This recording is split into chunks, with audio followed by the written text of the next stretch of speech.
माझी मुलगी पिंकी शिवकुमार माली काल मला फोन करून सांगितले की पप्पा मी अजितदादा पवार बरोबर बारामतीला जाणार आहे आणि तिकडनं मी नांदेडला जाईन त्यांना ड्रॉप केला की हे शेवटचे शब्द होते.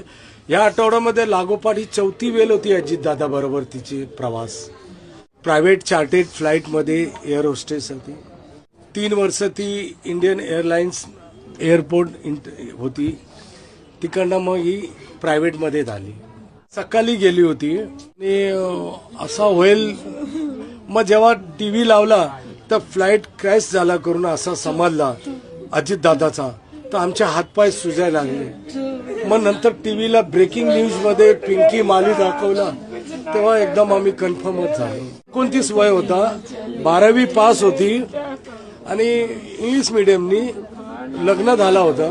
त्यांचे मिस्टर लार्सन अँड टुर्बो कंपनीचे मॅनेजर आहे पुण्याला आणि ती आपला भावाला एकमेव मुलगा आहे माझा. ते पायलट बनवणार म्हणून ही त्याची स्वप्न होता.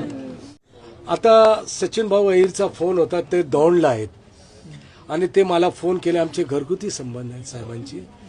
ते बोलले की मी जातो आणि तिकडनं काय होईल ते सगळं मी बॉडी इकडे मुंबईला पाठवायचं करू. त्यांची VCR कंपनी आहे ते कलिनामध्ये. ते लोक फोन उचलत नाही म्हणून ती माझी मुलगी संतापली की कमी कमी ॲटलिस्ट फोन तर उचलायला पाहिजे की आम्हाला बॉडी कुठून भेटेल.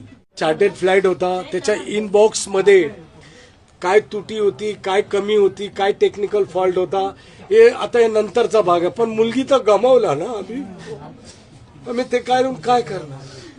1989 मध्ये मी दिल्ली एअरपोर्टला मी फ्लाईटमध्ये काम करायचो. इंदिरा गांधी हवाई अड्ड्यावर ड्रायक्लीन करायचं काम करायचो. तर त्यावेळी माझ्या हाताने एक मिस्टेक झालेलं होतं. कारण की प्राईम मिनिस्टरचे जे विमान होतं विश्वनाथ प्रताप सिंगचा ते फ्लाईट मी करत होतो. त्याच्यामध्ये कसं डायनिंग टेबल असतात आणि बाजूला खुर्च्या असतात. तर माझ्या हाताने मिस्टेक झाला तर मला ते लोक बोलले की you bloody bastard go outside.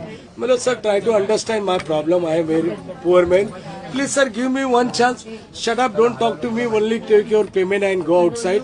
And don't request to me, do understand, but now get lost, bloody fool. हे सगळं मी माझ्या मुलीला बोलायचो.